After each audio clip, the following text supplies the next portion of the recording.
Terra Indígena, esse é o tema do programa de hoje. Estamos de volta para mais um bloco de discussão. O Guarani, Iracema, Ijuca-Pirama, que aliás tem um áudio com Paulo Outram, que é maravilhoso. Macunaíma, diversas foram as representações do índio na literatura brasileira. Se o romantismo indianista consagrou o mito do bom selvagem, o modernismo introduziu uma visão distinta.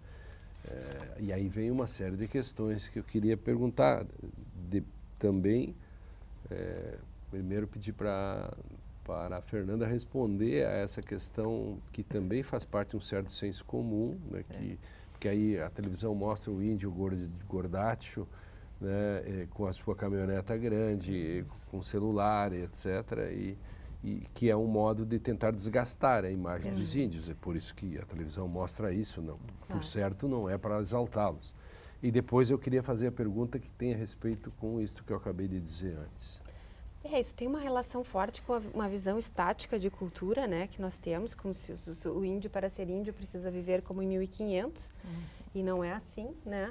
Mas os antropólogos costumam também usar uma metáfora interessante, que é dizer que nós não deixamos de ser gaúcho porque não tomamos apenas chimarrão e tomamos Coca-Cola, né? Então, evidentemente que as trocas e as mudanças e as alterações culturais vão acontecendo, e os povos indígenas não vivem como viviam há 500 anos. Então, eles vão absorvendo elementos da nossa cultura, como nós absorvemos da deles também. Certa vez um aluno me disse em sala de aula, mas professora, os índios nem são mais índios, tomam até chimarrão? Bom, então tá. Então tá, né?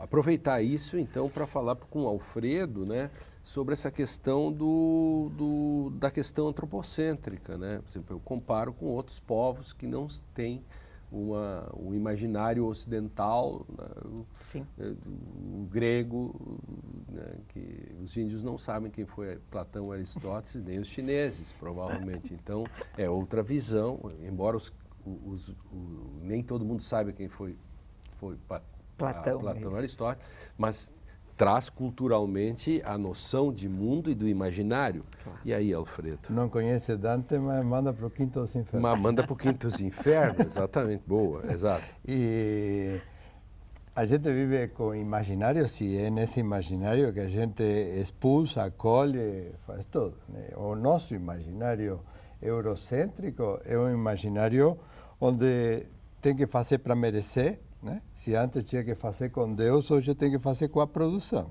Então você tem uma Hilux é para produtor, né? Hilux é para produtor, não é para quem precisa de uma 4x4 para andar em terrenos impróprios para outro tipo de veículo.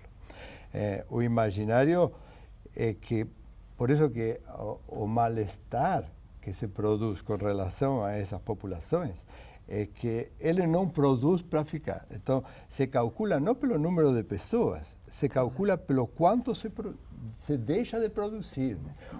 O Brasil passando fome e um monte de terra parada. É como se o Brasil deixasse de passar fome pela produção, né? Se a terra fosse ocupada. Quando eu cheguei no Brasil, nos anos 80, o Brasil era o quinto produtor de grãos do mundo, e era um dos lugares onde mais fome se passava no mundo.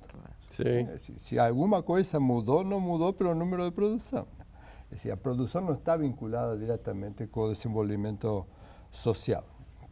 E a questão para mim mais importante, né, que vai aí a favor das discussões indígenas, é essa noção, assim, para o nosso telespectador. Uma coisa é você estar inserido na cultura e ter cobranças e demandas a partir dela. Por exemplo, eu tenho o real, o imaginário e o simbólico, para pegar uma noção lacaniana. Quer dizer, assim a gente discute o mundo. Quer dizer, o real é o que eu não posso dizer, o imaginário é no qual eu bato contra, ou enfim, estou inserido, de algum modo nem me dou conta, e o simbólico faz com que o real vire realidade. Quem não está dentro disso, a gente cobra ele como se ele tivesse esse tipo de demandas ou desejos. E não dá para invadir o seu... Não se pode exigir de povos que, por exemplo, não tem talvez nem a palavra todavia, porém, contudo, são os povos paratáticos, poderia dizer assim. Sim, sim. E que é diferente você dizer sim ou não só. Claro. Tem uma outra ou lógica. não tem a palavra para isso, Não né? tem Por a exemplo, os palavra, índios não tem a guaranis palavra, têm algumas coisas que a gente diz e eles não têm a palavra Não para tem a isso e palavra, eles né? têm, não é assim? Sim. O Eu quechua assisti não. uma assembleia Tiguaçu, agora há poucos meses atrás. Então eles iam falando em Guarani e muitas palavras eram em português, porque já realmente não existe, né, no vocabulário as palavras para expressar. Muitas palavras, inclusive relacionadas à violência, genocídio, assassinato, essas palavras, tudo em português. O quechua, no norte da Argentina, Bolívia, não conjuga os verbos na primeira pessoa do singular. Olha Então, aí. temos alguém doente em casa. Quem? Eu. Mas não é conjugado na primeira singular. Então, digo, os universos simbólicos que são atravessados pela linguagem, não tem nenhum outro lugar a não ser na linguagem, nos evidenciam e nos mostram como são critérios completamente... Por isso que o meu é uma coisa que não faz nenhum sentido. Sim. Como o meu? Que meu é esse? Que aí a noção de palavras e coisas, né? Por exemplo, se você não tem a palavra para dizer alguma coisa, essa coisa para você não tem existência no sentido do que existe ou do existe. Se apresenta. Aí esse olhar de fora é sempre um olhar, então, perigoso, Fernanda, porque ele quer se substituir e quer colocar como se as demandas tivessem que ser as nossas. Claro. E aí no imaginário brasileiro, no imaginário, enfim, do hegemônico, né? A ideia do índio preguiçoso. Claro. Né? Porque isso convém. Claro, porque o índio não Lógico, mantém com a terra uma evidente. relação de produção. E a máxima aquela do que o índio não se adaptava à escravidão. O índio não se adaptava a Que essa frase escravidão. terrível. Frase terrível. Porque, como se alguém se adaptasse à escravidão. Como se Terrível, alguém né? se Essa frase adaptasse. é dolorida, né? E sabe por que não se adaptava à escravidão? Porque era preguiçoso. É porque era preguiçoso. Sim, porque era Aí um piorava a processo, frase. claro. Um alimenta o outro. Se o lógico. aluno perguntasse para o professor, mas professor, quem se adapta à escravidão? Não se adapta porque era preguiçoso. Ponto. Aí mata a discussão. Não tem. Aí, Não em se função fala dessa, mais. dessa relação. como né, se criou isso, né? Esse como imaginário. Se criou, porque é um outro paradigma, é outra E forma. eu acho que não é um imaginário que se criou, é um imaginário que muitas vezes ainda é representado na sala de aula, talvez não com a palavra preguiçoso, mas índio, como é que se faz no mês de abril, no tal dia 19 de abril, que é o dia do índio? As crianças pintam a carinha, botam um cocar e isso é índio. Por isso que tem uma música do lugar que todo dia é dia todo de dia é índio, dia e não de só índio, um dia, né? A Rita Lee diz muito bem isso aí. E na carta do... E isso não é só essa questão, embora, né, a palavra índio seja uma generalização, os povos Sim. indígenas, os povos originários da América, eles têm enormes diferenças entre si, mas têm uma mesma cosmologia, um mesmo eixo que determina uma visão de mundo, que é essa relação com o mundo que eles estabelecem, não como eles, não a partir não dessa visão antropocêntrica do homem sendo o centro do mundo, mas o homem e o ser humano pertencendo à natureza, né? E aí tem essa carta do cacique Seattle, em que ele responde a uma oferta do presidente Franklin Pierce, em 1850, né, o presidente americano, uma proposta de compra das suas terras, no noroeste dos Estados Unidos. E aí tem várias passagens interessantes nessa, não sei se eu posso ler, lendo uma partezinha, claro. em que ele fala o seguinte, ele diz assim: como é que se pode comprar ou vender o céu, o calor da terra? Essa ideia nos parece estranha.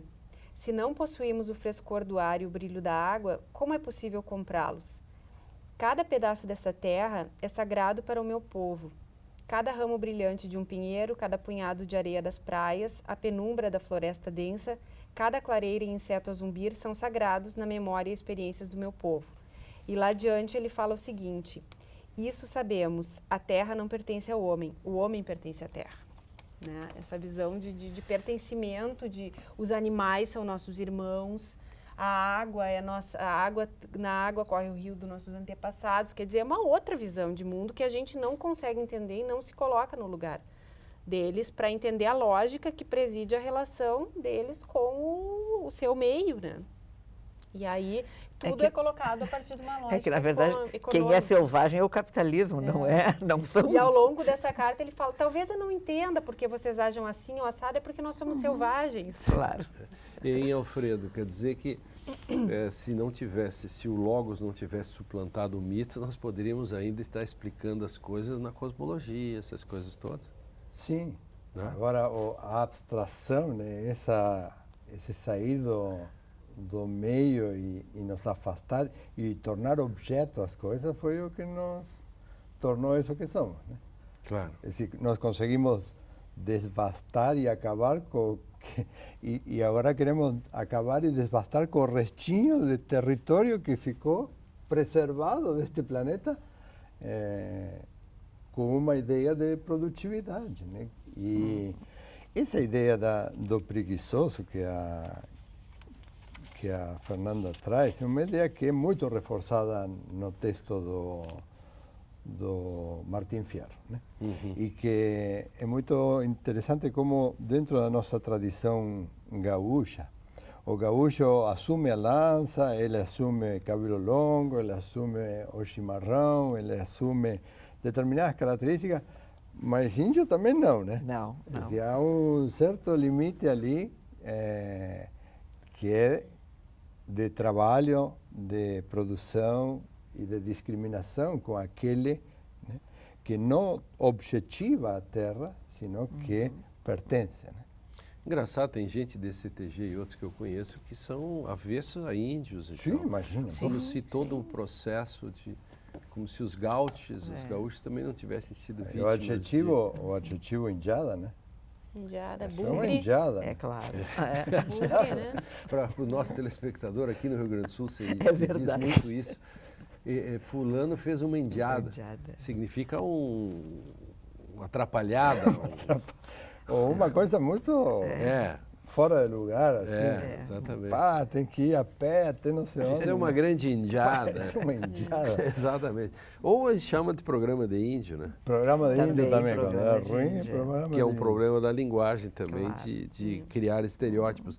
Alfredo tem para ler alguma coisa ali, eu vou pedir para esperar, porque nós vamos para um rápido intervalo e no último bloco a gente continua discutindo. Vamos abrir com o Alfredo, que tem algo a ler. Um instante só.